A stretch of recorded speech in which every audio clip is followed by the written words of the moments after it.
Aman. Jadi untuk menjaga dan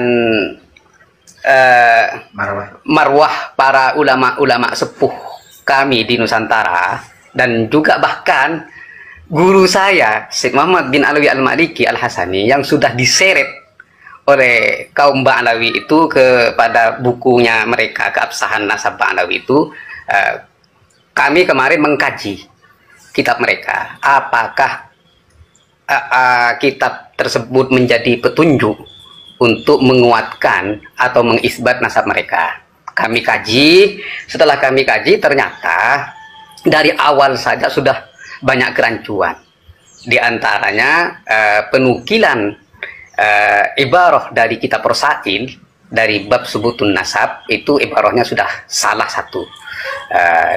Dan ibarah itu wa yasbutun nasab bil alamatil wadihat wal bayyinatis sabitat wa yasbunu bisyubuhat, itu di kitab mereka, silahkan dicek. Yang benar wala yasbutu bisyubuhat, itu yang benar. Ini satu catatan bagi saya untuk meluruskan. Terus yang kedua, mereka itu terus mengutip lanjutan ibarah tersebut tentang metode atau turuk isbatin nasab. Mulai dari Suhra wal Istifadah sampai kitab Zaman dan Iqrarul Qabilah, terus sampai ke 6 yang dikutip dalam kitab Rasail itu sudah benar, tapi mereka itu salah mengaplikasikannya, ya, pengaplikasian yang salah. Kenapa saya bilang pengaplikasian yang salah? Karena mereka itu bertahan di Suhra wal Istifadah dalam metode isbat nasab mereka, sedangkan Suhra wal Istifadahnya mereka itu tidak memenuhi syarat. Dalam Suhra wal Istifadah ada syaratnya 4. Ini sering Wafi katakan kepada di komal-komalnya atau di media bahwa ini bukan syurut tapi turuk, katanya Wafi. Oke, ini bukan surut tapi turuk, tapi likulli turukin syurut.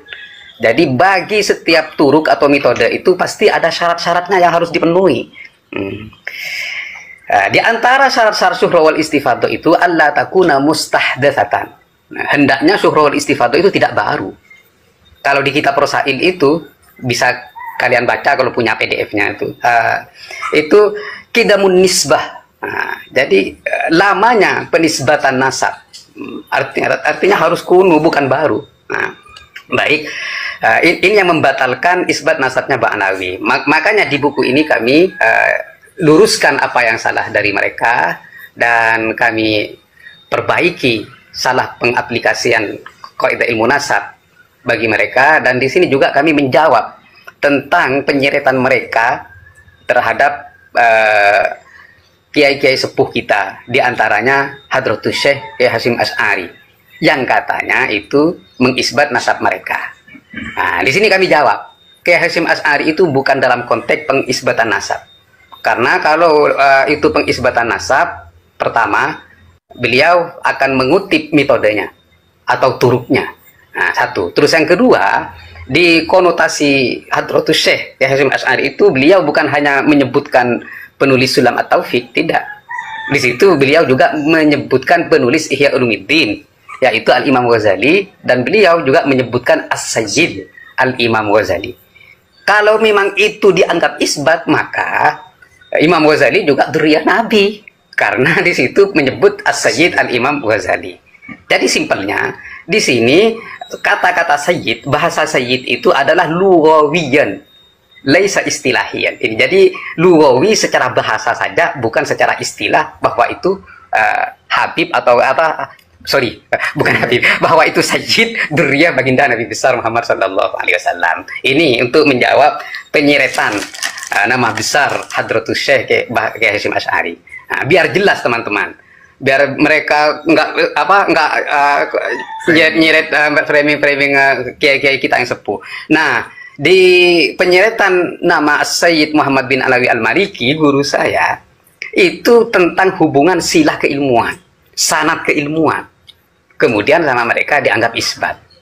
Jadi kami juga jawab, pengakuan para ulama, ini bukan isbat hanya sebatas pengakuan. Atau penyebutan sayyid itu juga bukan isbat, itu hanya sebatas penyebutan saja. Isbat itu harus disertakan dengan metodenya kalau memang itu isbat. Seperti itu. Jadi di sini jelas juga penyebutan-penyebutan nasabah yang diklaim oleh mereka kami jawab satu persatu. Dan semua yang ada di buku itu insya Allah kami jawab satu persatu. Bagian yang tidak penting kami abaikan. Juga framing terhadap Kiai yang berjudul Imaduddin menjiplak tokoh orientalis dan tokoh ulama non aswaja, ya. Non aswaja banyak, Wahabi, Syiah, apa gitu. Kami jawab dan kami luruskan. Kembali mereka mengutip disclaimer bab sebutin nasab itu dan kembali salah lagi. Jadi wa yasbutun nasab bil alamatil wadihat wal bil bayyinati tsabitat, di situ ditulis wa yasbutu bisyubuhat.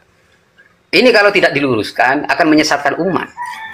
Kenapa saya bilang akan menyesatkan umat? Karena nanti kalau dibaca oleh kalangan santri, kaum santri yang bisa membaca bahasa Arab dan mengartikan bahasa Arab, maka mereka akan membaca dan mengartikan wa yasbutun nasab bisyubuhat. Nah, ini sesat. Bahwa nasab itu bisa diisbat dengan kesubhatan-kesubhatan. Ini sesat. Jadi semua nasab ini bisa diisbat dengan subhat. Padahal tidak seperti itu. Wala yasbutun nasab bisyubuhat, itu yang asli.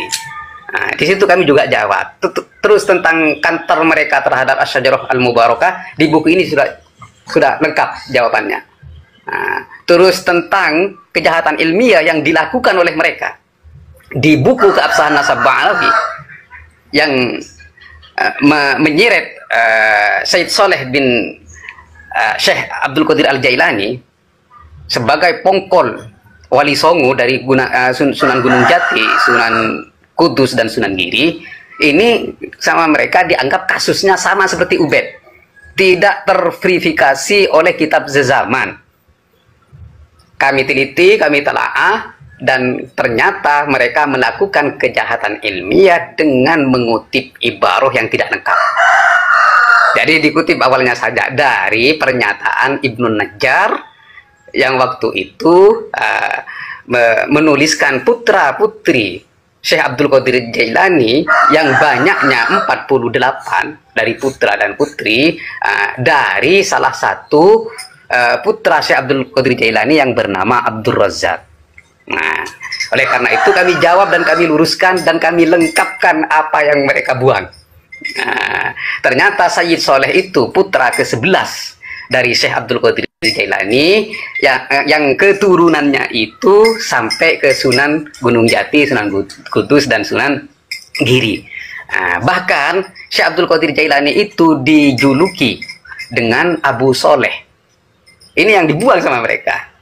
Ini yang dibatalkan sama mereka, ini yang ditoan sama mereka. Kenapa kok dijuluki dengan Abu Soleh? Karena Sayyid Soleh itulah yang sering dibawa oleh Syekh Abdul Qadir Jailani kemana-mana.